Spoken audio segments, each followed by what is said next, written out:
ভাই আমি তো বিদেশ যাইতে চাচ্ছিলাম ভাই। দুবাইয়ের মধ্যে আমার সমস্ত কাগজপত্র, পাসপোর্ট এবং ভিসা টিসা সব রেডি ভাই। আমি 3 লক্ষ টাকা দালালের হাতে দিছি ভাই।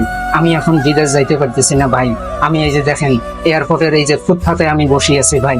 এখন আমি কি করব ভাই? আমি জমিন বেচাইছি, আমি গরু বিক্রি করিয়া টাকা জমাইছি, আমি কিস্তির উপরে টাকা তুলছি ভাই। আমি কি করবো এখন ভাই? আমি ভাই একটা লেগে আমি কি করতে পারি? আপনি বিমান কর্তৃপক্ষ বা এজেন্সির সাথে কথা বলেন, আপনার একটা সমাধান হয়ে যাবে।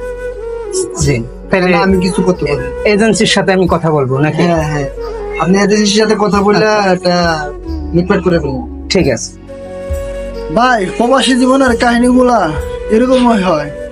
যে ভিডিওটা দেখছেন সম্পূর্ণ ভিডিওটা আপনাদের জন্যই বানাইছে আমাদের বড় ভাই।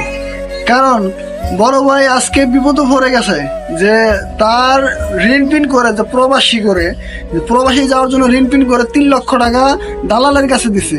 সে দালাল নাকি তাকে আজকে পথের ভিখারি বানিয়ে দিল। ভাই যা কিছু করেন ভাই, ভাই বাসিন্দা কাজ করেন। আর কখনো বিদেশ গেলে, প্রবাসী গেলে ভাই কখনো এরকম দালালের হাতে পড়েন না ভাই।